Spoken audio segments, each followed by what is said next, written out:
Permítame introducir el mensaje del día de hoy con algunos aspectos de la Segunda Guerra Mundial. Durante la Segunda Guerra Mundial se libraron miles de batallas, pero principalmente las ganaron aquellos quienes estaban preparados militarmente, aquellos que tenían el poder bélico, los que tenían tropas bien preparadas, los que tenían tropas bien alimentadas, los que tenían armas de guerra, los que tenían municiones, los que tenían transporte, los que tenían aviación. Se trataba de quien tuviera el poder bélico. Durante la Segunda Guerra Mundial también se desarrolló una carrera científica. Y esta carrera tuvo que ver con el manejo de la energía atómica. Era importante para las dos potencias o para los dos grupos que se armaron durante la Segunda Guerra Mundial, quién podía desarrollar primero, quién podía lograr primero el manejo de la energía atómica, porque ello conducía a que pudiera cada uno tener poder a través de la bomba desarrollada por esto. Así que hubo una competencia permanente durante todo el desarrollo de la Segunda Guerra Mundial. Esto era importante porque esto iba a marcar una diferencia en el poder que tuviera cada uno de ellos. Quien lograra primero la meta iba a marcar una diferencia astronómica. Todos ya conocemos la historia, que quien lo logró fue Estados Unidos, y en 1945 arrojó las dos bombas atómicas sobre Japón, lo que marcó una diferencia en todo su poderío bélico que hasta el día de hoy se mantiene. En el Evangelio, según San Mateo, capítulo 16, versículo 18, encontramos las palabras del Señor Jesús que dicen lo siguiente: y sobre esta roca edificaré mi iglesia, y las puertas del Hades no prevalecerán contra ella. Los hijos de Dios estamos inmersos en medio de una guerra espiritual. Eso fue lo que nos dijo el Señor Jesús. Pero también lo que nos dijo es que la victoria está asegurada. Las puertas del Hades no van a prevalecer. La iglesia debe hacer su trabajo y en algún momento esas puertas van a ser derribadas. Pero lo importante de este mensaje, de las palabras que nos dio el Señor Jesús, es que cada uno de nosotros, la iglesia, no debe tener temor de salir a la batalla. Es necesario salir a las batallas diarias, estas batallas espirituales que día a día vivimos nosotros como iglesia. Volviendo a la Segunda Guerra Mundial, los ejércitos aliados tuvieron gran poder bélico durante la Segunda Guerra. Sin embargo, es importante anotar que la Segunda Guerra Mundial tuvo una duración de 6 años para poder ganarla. El Señor Jesús ha empoderado a cada uno de sus hijos, nos ha empoderado a cada uno de nosotros para que salgamos a librar esa guerra. Pero es necesario, como les decía, salir a pelearla. En Hechos 1:8 nos dijo: y recibiréis poder cuando haya venido sobre vosotros el Espíritu Santo. Cada hijo de Dios, cada creyente, cada seguidor de Jesús está empoderado con el Espíritu Santo para que pueda salir a dar la batalla. Hoy entraremos en el capítulo 2 del libro de los Hechos y estaremos examinando el cumplimiento de la promesa, precisamente la de Hechos 1:8. Recibiréis poder cuando haya venido sobre vosotros el Espíritu Santo.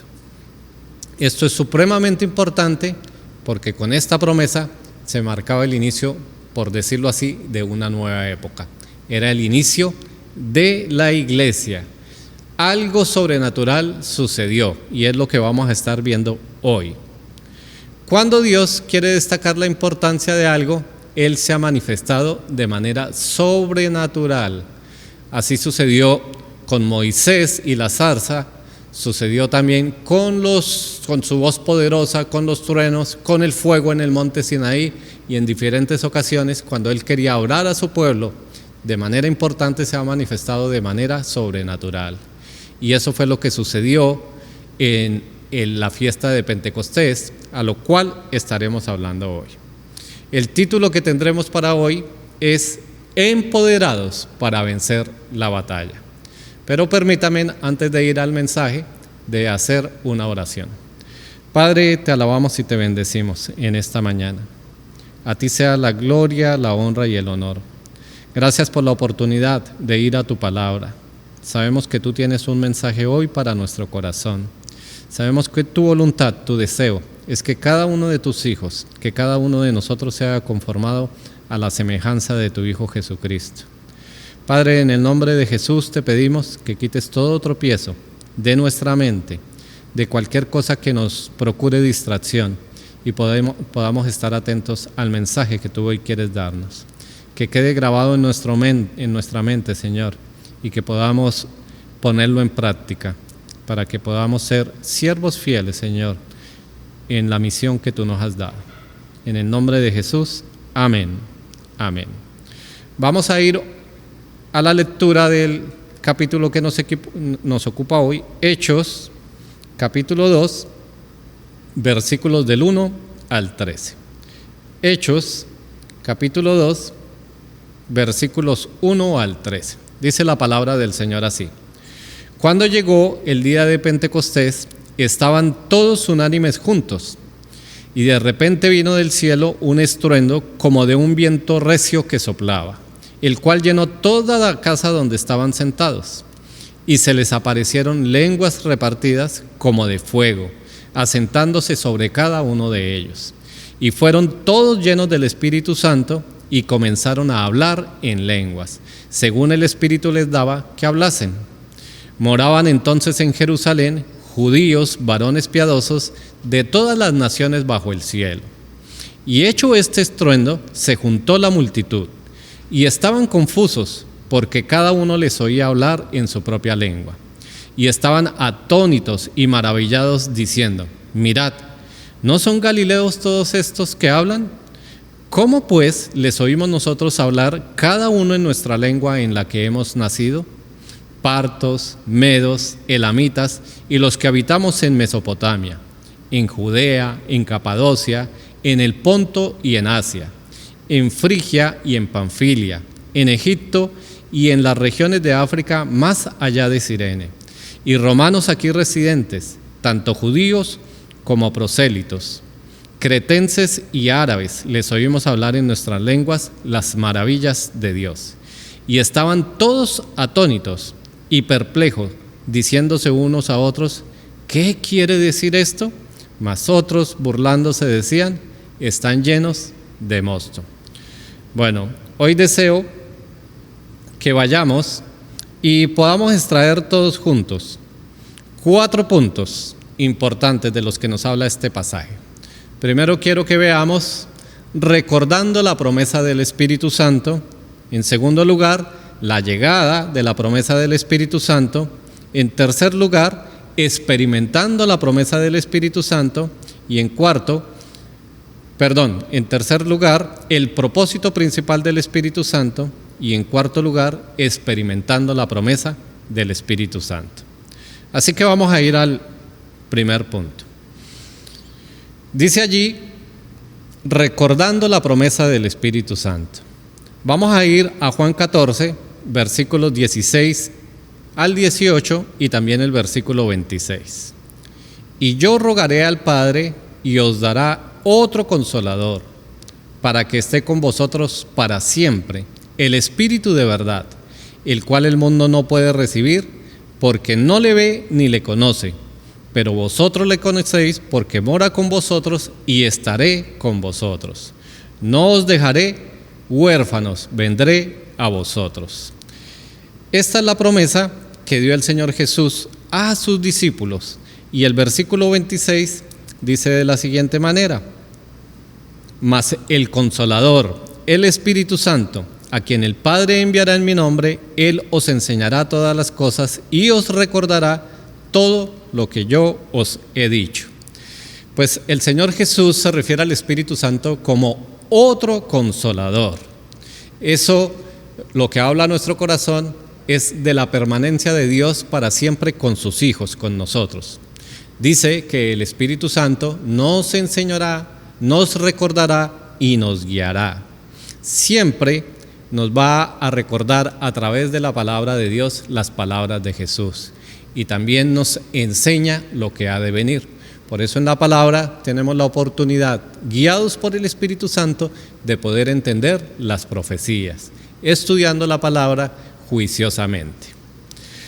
Lo otro, para recordar la promesa del Espíritu Santo, es que fue profetizado por Joel. En Hechos 2:15, más adelante, el mismo apóstol Pedro menciona lo siguiente. Hechos 2:15 al versículo 17. Porque estos no están ebrios, como vosotros suponéis, puesto que es la hora tercera del día. Mas esto es lo dicho por el profeta Joel. Y en los postreros días, dice Dios, derramaré de mi espíritu sobre toda carne. Pues Pedro lo que está trayendo a la memoria es precisamente algo que fue profetizado por Joel, un profeta de Dios. En el Antiguo Testamento o en el Antiguo Pacto, el Espíritu Santo no era derramado sobre toda carne, sino que el mover del Espíritu Santo tenía otra manera. De vez en cuando venía sobre una persona elegida para una misión especial y por un tiempo determinado. Pero ahora la promesa que Dios ha dado a través de Joel es que en esos tiempos algo diferente va a suceder. Lo que está explicando el apóstol Pedro después en su proclamación de la palabra, en su predicación, es que lo que ellos están viendo de lo que ha sucedido es que es la promesa cumplida. Ahora se está cambiando la manera, se está cambiando el pacto. La ley mosaica ahora está siendo reemplazada para que venga la nueva era de la iglesia. Y esto es lo que está sucediendo ese día. Esos ejemplos específicos los podemos encontrar, por ejemplo, en Josué, o también con Gedeón o con los diferentes jueces. Si ustedes buscan los versículos, les voy a dar dos, no los vamos a leer el día de hoy.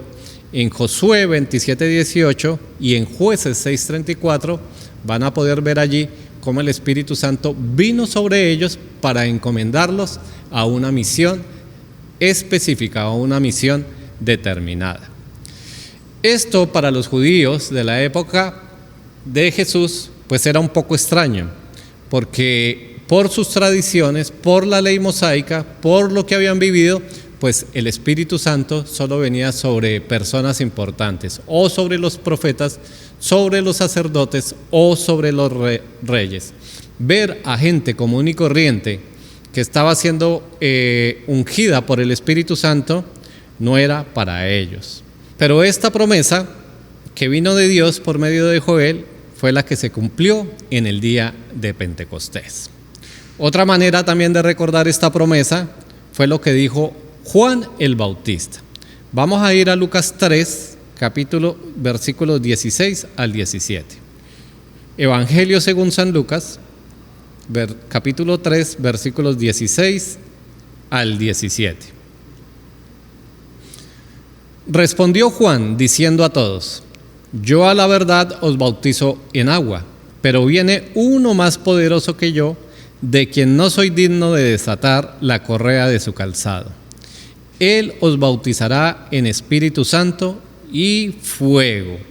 Esta fue la promesa de Lucas. Lucas, cuando fue interrogado, se le preguntó qué era lo que estaba, si él era el Hijo de Dios, si él era el enviado, si él era el Mesías. Él dijo que no, que detrás de él vendría esa persona.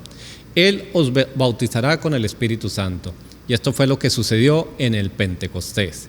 Todos estos discípulos, dice la palabra, lo leímos en el pasaje pasado en capítulo 1, que eran 120 reunidos en oración y ruego, todos unánimes. Y todos ellos fueron bautizados por el Espíritu Santo o en el Espíritu Santo. Y aquí mismo en el capítulo 1 de Hechos tenemos este versículo tan conocido que es Hechos 1:8. Y recibiréis poder cuando haya venido sobre vosotros el Espíritu Santo, y me seréis testigos en Jerusalén, en Judea, en Samaria y hasta lo último de la tierra. Esta promesa se la dio el mismo Señor Jesús. Ahora venía el cumplimiento, por eso lo estamos recordando. Dios ya tenía un plan establecido desde antes que sucediera todo, desde antes de la creación. Él sabía que el pueblo de Israel iba a fallar al pacto que les había prometido, y ahora Él está estableciendo el nuevo pacto a través de la sangre de Jesús, el nuevo pacto que fue en la cruz del Calvario sellado con la sangre del Salvador de la humanidad, el Señor Jesucristo. Esto entonces nos lleva a que podamos ir precisamente al pasaje que vamos a estudiar hoy, y es ver qué sucedió durante la llegada de la promesa del Espíritu Santo. Tenemos allí entonces nuestro pasaje, el versículo 1. Dice que todos estaban allí en la fiesta del Pentecostés. Vale la pena hacernos una pregunta: ¿por qué sucedió en el día de Pentecostés? Vamos a leer entonces Hechos 2, capítulo 1. Cuando llegó el día de Pentecostés, estaban todos unánimes juntos. Cuando llegó el día de Pentecostés, dice el versículo.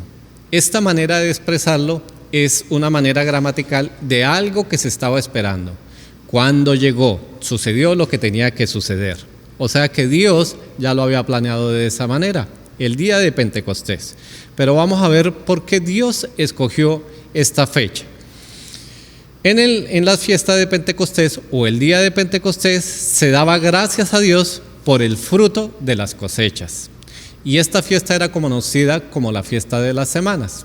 En Levítico se establece que una vez pasaba la Pascua, un día después se contaban 7 semanas, es decir, 49 días, y el día siguiente se celebraba la semana.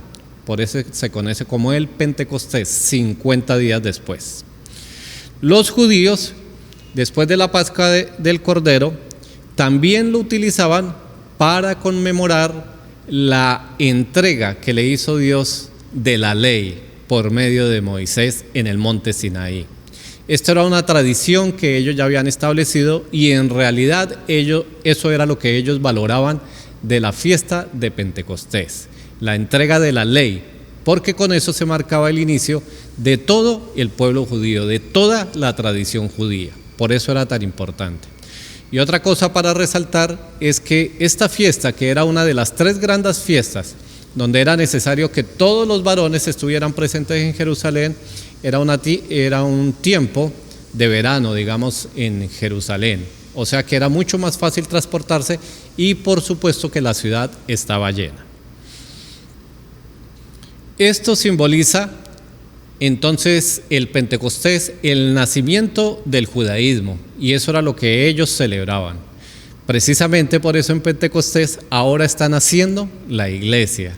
Es una fecha escogida por Dios de manera especial para de alguna manera marcar ese cambio, como si fuera, pudiéramos decir, una bisagra que marca un cambio, que se puede mover.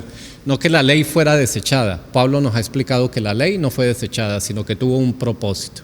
La ley sigue en nuestros corazones de manera espiritual. Ahora el Espíritu Santo va a hacer algo, y sigue haciendo algo en el corazón de cada uno de nosotros cuando somos bautizados por Él. El versículo también nos dice que estaban todos unánimes juntos.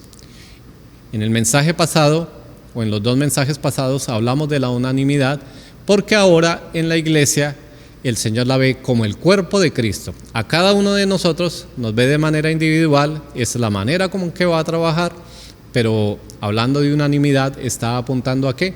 A que todos tengamos un mismo sentir, a que todos pensemos lo mismo, a que todos tengamos el mismo enfoque, la misma visión. Por eso era importante que todos estuvieran allí.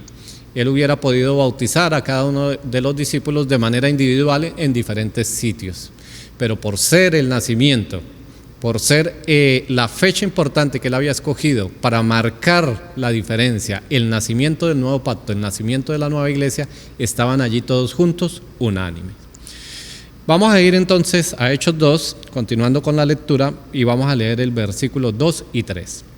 De repente vino del cielo un estruendo como de un viento recio que soplaba, el cual llenó toda la casa donde estaban todos sentados, y se les aparecieron lenguas repartidas como de fuego, asentándose sobre cada uno de ellos, y fueron todos llenos del Espíritu Santo. Pues Allí vemos cómo se manifestó el Espíritu Santo. Y podemos decir que estos fueron manifestaciones de poder. Dice allí que del cielo un estruendo vino, como de un viento que soplaba. Era como de un viento que soplaba este estruendo. No era que hubiera venido un viento, sino que era el sonido como de un viento recio que soplaba.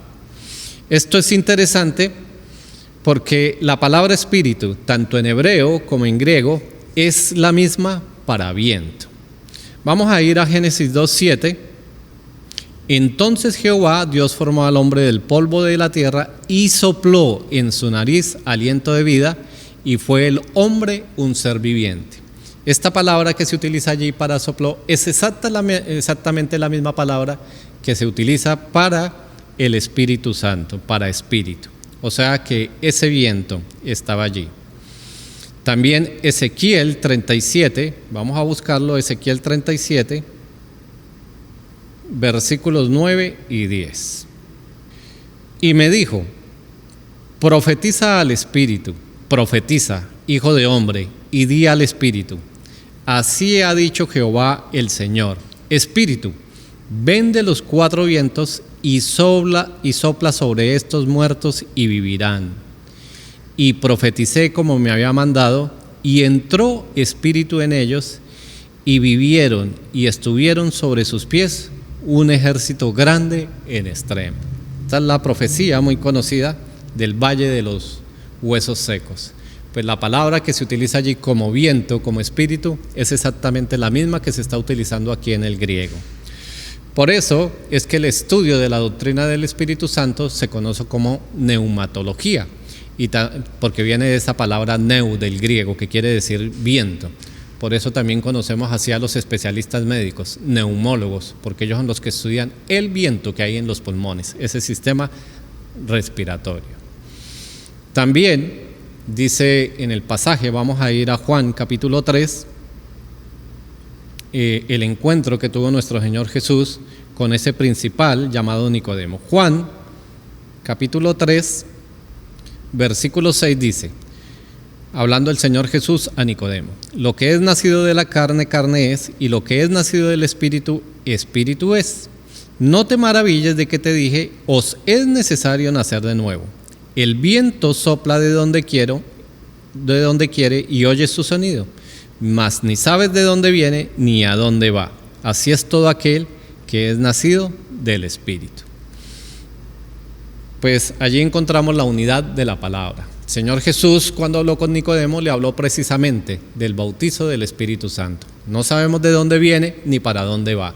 Y esto fue lo que sucedió a estos discípulos. Ellos estaban allí orando y de pronto no supieron de dónde vino este estruendo, pero lo cierto es que vino sobre ellos el Espíritu Santo. Lo otro que aparece allí es que vinieron lenguas repartidas como de fuego sobre cada uno de ellos. No hubo fuego como tal, dice como de fuego. Estas lenguas repartidas, pues mucho se ha hablado sobre eso, y hoy los teólogos siguen hablando de eso. Lo cierto es que las lenguas de fuego no fueron las lenguas que ellos hablaron. Con el viento se impactó el oído, pero con las lenguas de fuego se estaba impactando el sentido de la vista. Estas lenguas de fuego, pues es interesante porque dice que se colocaron sobre ellos y precisamente tenían forma ¿de qué? De lenguas. Es supremamente interesante porque el Señor, lo que quería dar a entender Dios es que precisamente con esa forma de lenguas de fuego era lo que Él había hablado en Hechos 1:8. ¿Cómo se iba a llevar la predicación? Bueno, hablando con las lenguas. Así que también este fuego que apareció allí, repartido sobre cada uno, el Señor siempre, como decía en la introducción, siempre que se ha querido manifestar de manera importante, pues siempre se ha aparecido con fuego, con poder. Lo vimos en Moisés con la zarza, en el monte de Sinaí, que dice que estaba todo en fuego, y también ahora apareció el fuego. El fuego tenía forma de lenguas, así que bueno, es precisamente lo que quería mostrar el Señor. Ahora vamos a nuestro tercer punto. Vamos a leer del versículo 5 al 11. Vamos a regresar a Hechos 2, del 5 al 11. Moraban entonces en Jerusalén judíos, varones piadosos de todas las naciones bajo el cielo. Y hecho este estruendo, se juntó la multitud y estaban confusos, porque cada uno les oía hablar en su propia lengua. Y estaban atónitos y maravillados, diciendo: mirad, ¿no son galileos todos estos que hablan? ¿Cómo pues les oímos nosotros hablar cada uno en nuestra lengua en la que hemos nacido? Partos, medos, elamitas y los que habitamos en Mesopotamia, en Judea, en Capadocia, en Ponto y en Asia, en Frigia y en Panfilia, en Egipto y en las regiones de África más allá de Cirene, y romanos aquí residentes, tanto judíos como prosélitos, cretenses y árabes, les oímos hablar en nuestras lenguas las maravillas de Dios. Pues vamos a ver con esta serie de versículos cuál es el propósito principal de esa manifestación del Espíritu Santo. Nos dice que había muchos reunidos, había gente de los 3 continentes, de Asia, de África y de Europa. Estos escucharon el estruendo y fueron a ver qué era lo que pasaba. Se dieron cuenta que estos galileos indoctos hablaban en el idioma de donde ellos habían nacido. Y dice la palabra que ellos estaban confusos. Pues la gente de Galilea era gente del campo, era gente que era conocida por no tener cultura. Entonces era sorprendente para toda esta gente que estaba reunida en Jerusalén a causa de la fiesta de Pentecostés, que estos galileos sin cultura, sin educación, pudieran estar hablando en su propia lengua. Y estaban supremamente confusos. ¿Qué es lo que está pasando con estos? Las palabras de Jesús fueron: y recibiréis poder cuando haya venido sobre el Espíritu Santo. E inmediatamente inició la gran comisión. Y esto fue lo que sucedió. Una vez que Jesús dice: cuando sean empoderados por el Espíritu Santo, ustedes me van a ser testigos a todas las naciones, iniciando desde Jerusalén. Pues cuando vino el Espíritu Santo el día de Pentecostés, pues inmediatamente inició la iglesia. Y lo primero que sucedió allí fue que hubo una predicación en cierta manera para todo el mundo. Dice que había gente de los 3 continentes. Entonces fue predicada la palabra para Asia, para Europa y para África. Esto es el enfoque del Señor Jesús. Allí hubo una manifestación poderosa y era el ejemplo que nos quería dejar para lo que venía luego para la iglesia. Y es lo que nosotros debemos estar viviendo, la gran comisión. Así que esto nos enseña que el poder del Espíritu Santo principalmente está enfocado para que seamos testigos llevando el Evangelio, proclamando el Evangelio de las buenas nuevas de salvación, llevando el Evangelio de la gracia hasta lo último de la tierra, en cada uno de los campos en que el Señor nos ha colocado, en nuestra familia, con nuestros familiares, en el trabajo, en la universidad, en la escuela, en cualquier área que el Señor nos coloque. Ese es el principal propósito que Él nos está dando. Hasta ese momento, todo estaba centrado en la ley mosaica para los judíos. Pero ahora se iniciaba una nueva era que iba a estar solo centrada en Jesucristo. Y la función del Espíritu Santo, desde el día de Pentecostés hasta ahora, y hasta que venga el Señor Jesús por su iglesia, va a ser ¿qué? Hablarnos, recordarnos, guiarnos lo que nos ha dicho el Señor Jesucristo. Hemos sido empoderados espiritualmente para salir a la batalla. Mientras Jesús estuvo en la tierra, digamos hablando militarmente, de esta batalla espiritual, pues Él mismo dirigió la batalla. Él mismo estuvo con sus discípulos, nombró a sus 12 apóstoles y Él mismo los dirigió. Él mismo les dio manifestación del poder del reino de Dios. Pero ahora el Señor Jesús ha ascendido y ha delegado ese poder en cabeza del Espíritu Santo. Y ese poder es el que tenemos nosotros. No es que ese día llegara el Espíritu Santo. Como decía anteriormente, el mover del Espíritu Santo era completamente diferente en la época de los profetas, en la época del Antiguo Testamento. Allí venía el Espíritu Santo para una función especial y sobre personas específicas.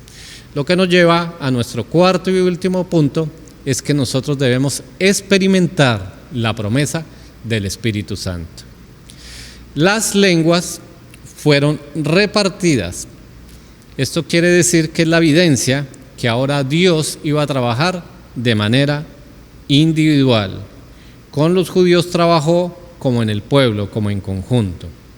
Nosotros fuimos bautizados con el Espíritu Santo. Él ahora mora en nosotros. Cuando el Señor Jesús habló a sus apóstoles, les dijo: ustedes conocen al Espíritu Santo porque está con vosotros, pero estará en vosotros. Ese es el cumplimiento de la promesa que leímos en el Evangelio según San Juan. Y esa promesa es para nosotros. Dice Efesios 1:13 que cuando una persona recibe a Jesús como su Salvador, de inmediato es sellado con el Espíritu Santo de la promesa. Y eso es lo que sucede hoy en día. Así que nosotros somos empoderados por el Espíritu Santo, somos bautizados por el Espíritu Santo. Él ahora mora en nosotros, ahora el Espíritu Santo marca una relación de nosotros con Dios de manera eterna, y también tenemos la plenitud de su Espíritu con el único propósito de que nosotros podamos servir a Dios. Las lenguas que hablaron cada uno de estos discípulos fueron para testimonio de cada una de las personas que estaban allí. Habían miles de personas que hablaban en otros idiomas. Pero lo que vamos a ver es cómo impactó esto, lo vamos a ver en el próximo capítulo, en la próxima predicación. Vamos a ir al versículo 13. Hechos 2, versículo 13, perdón. Dice, versículo 12 y 13. Y estaban todos atónitos y perplejos, diciéndose unos a otros: ¿qué quiere decir esto? Mas otros, burlándose, decían: están llenos de mosto. Es decir, lo que decía es que estaban borrachos. La Biblia habla mucho de los burladores como contradictores de Dios. Básicamente esa es la función directa de Satanás: contradecir todo lo que tenga que ver con Dios. Eso es lo que hace Satanás y todas sus legiones demoníacas: contradecir, preparar el terreno, levantar algunos que se llaman anticristos, y el mismo anticristo, cuando se manifieste, pues sencillamente a través del engaño, pero no siempre va a permanecer engaño, porque en algún momento va a revelar su personalidad verdadera. Y esto es el trabajo de Satanás: ser un burlador de la obra de Jesús. Dice que ellos estaban allí, pero lo sorprendente de esto es que ellos, al igual que los demás, vieron toda la manifestación de poder que había sucedido. Y ellos podían ver a estos galileos indoctos que no tenían cultura, que estaban hablando en otros idiomas y que muchos les entendían, y ellos lo que decían: ellos están hablando las maravillas de Dios. Pero su conclusión, sus comentarios, ¿cuáles fueron? Lo que había en su corazón: estos lo que están es borrachos. Precisamente de estas personas fue las que habló Jesús cuando se refirió a la blasfemia contra el Espíritu Santo. Llega un momento en que una persona, entendiendo quién es Jesús, decide ser contradictor plenamente de Él y negarlo totalmente. Por eso el Señor Jesús dijo: cualquiera que blasfeme contra el Espíritu Santo, este pecado no le será perdonado. Este tipo de personas precisamente es a las que se refería. Esto es blasfemar contra el Espíritu Santo. El Espíritu Santo se manifestó con todo su poder y ellos estaban blasfemando del resultado de esto. No estaban entendiendo. Así que por eso se les llama burladores, porque son contradictorios. La pregunta interesante allí es que muchos de los que estaban allí se preguntaron: ¿qué quiere decir esto? Todo esto que está pasando, ¿qué quiere decir? Esto nos lleva a pensar en lo siguiente: cuando la gente ve el poder de Dios manifestado a través de nosotros, se pregunta: ¿qué quiere decir esto? ¿Qué es lo que significa? Muchas veces nosotros, cuando hablamos entre nosotros mismos, A veces decimos, mira que yo estaba en una situación tan difícil, pero si Dios no se hubiera manifestado, wow, yo no sé dónde estaría. Y continuamos la conversación como si nada hubiera pasado. Pero lo que nos enseña hoy la palabra de Dios es que nosotros debemos detenernos a preguntar, ¿qué es lo que significa esto? ¿Qué es lo que Dios quiere hablar a nuestro corazón en determinadas circunstancias? Cuando Él se manifiesta poderosamente, cuando hace algo sobrenatural, cuando cumple la petición de una oración que nosotros le hemos hecho. Debemos detenernos, hacer una pausa en nuestra vida y preguntarnos, ¿qué significa esto para mí? La gente está viendo a la iglesia en su actuar, la gente está viendo el testimonio, qué es lo que hace, qué es el servicio que presta. La gente nos está viendo a nosotros de manera individual. Nuestra familia nos está viendo, nuestros compañeros de trabajo nos están viendo. Muchos de ellos tomarán la actitud de ser burladores, pero muchos de ellos se preguntarán, ¿qué significa esto? ¿Qué es lo que quiere decir esto? Esto fue lo que hicieron los discípulos cuando nació la iglesia. Lo que ellos hicieron, dice el versículo 3 o 4, y ellos hablaban de las maravillas de Dios. ¿Qué es lo que significa esto? Bueno, cuando la gente nos pregunta, ¿qué es lo que significa Jesús para tu vida? Hablemosles no de nosotros, hagámonos nosotros a un lado. Está bien prepararnos con el testimonio, pero lo más importante de todo esto es que les hablemos de las maravillas de Dios. La maravilla que hizo Jesús cuando murió por nosotros en la cruz del Calvario y selló ese pacto con su propia sangre. La maravilla que hizo Jesús, la maravilla que hizo Dios cuando lo resucitó al tercer día. Y por esa resurrección, por ese poder de Dios, es que nosotros hoy tenemos promesa de vida eterna. Hablemos de las maravillas de Dios. Esa fue la manifestación poderosa del Espíritu Santo.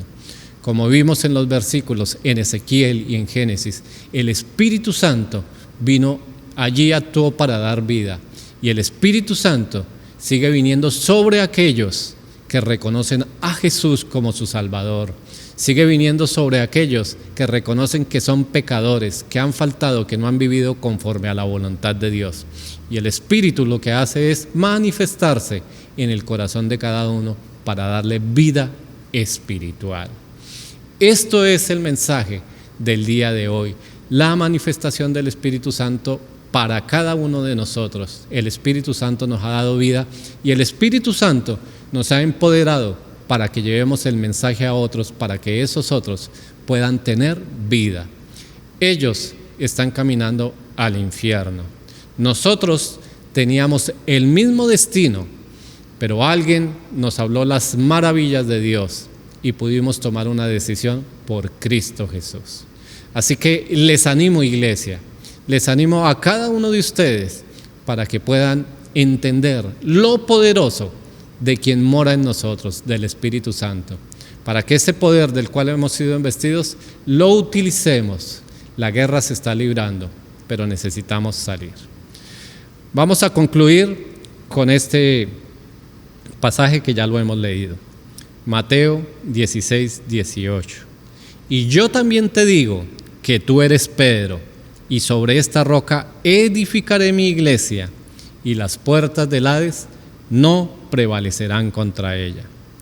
Las puertas del Hades no prevalecerán porque la iglesia fue comisionada para derribarlas. En medio de esta guerra espiritual fuimos embestidos del poder del Espíritu Santo. Venzamos el temor y salgamos a la batalla. Proclamemos el Evangelio. Vamos a orar. Padre, te alabamos y te bendecimos. Gracias, Señor, por este sencillo mensaje que nos has dado hoy. A través de tu palabra, tú nos muestras que fuimos embestidos con el poder del Espíritu Santo para ser guiados, para que proclamemos tu santo evangelio. Tú a tu iglesia, Señor, le diste la gran comisión para que salga, Señor, para que no se quede encerrada en cuatro paredes, sino que pueda salir cada uno de sus miembros a proclamar el mensaje de salvación. Padre, quita todo temor de nuestro corazón. delante de nuestras familias, delante de nuestros compañeros de trabajo, delante de todas las personas con las que nos involucramos, Señor. Tú nos has dado el poder del Espíritu Santo para vencer ese temor a hablar de ti, Señor. Ayúdanos a proclamar por medio de tu Santo Espíritu las maravillas que tú haces. Ayúdanos a dar testimonio de las maravillas que tú hiciste en cada una de nuestras vidas, Padre del cielo. Ayúdanos, Señor, también a ser obedientes a la comisión que tú nos has dado. Te pedimos eso en el santo nombre de tu Hijo Jesucristo. Amén y amén. Así que, amados invitados, ustedes han escuchado el mensaje de hoy. Y la pregunta que queda es, ¿tú ya has sido investido del poder del Espíritu Santo? Eso solo puede suceder si tú reconoces que tú eres pecador delante de Dios. Si reconoces la obra expiatoria de Jesucristo en la cruz del Calvario e invitas a Jesús a entrar a tu corazón para que sea el Señor y Salvador de tu vida. Yo te invito para que hagas una corta oración conmigo y puedas por fe recibir a Jesús en tu corazón. Y por fe hagas esta oración como testimonio de lo que está sucediendo dentro de ti. Oremos. Señor Jesús, hoy confieso delante tuyo que soy pecador, que ese pecado en el cual he vivido me impide tener una relación con Dios Padre. Yo entiendo que necesito que seas el Salvador de mi vida. Te invito para que entres a mi corazón y puedas ser el Señor y Salvador. Señor Jesús, hazme la persona que tú quieres que yo sea. Toma mi vida, Señor, y confórmala a tu semejanza. Yo hoy me entrego completamente a ti. Gracias, Señor Jesús. Amén y amén.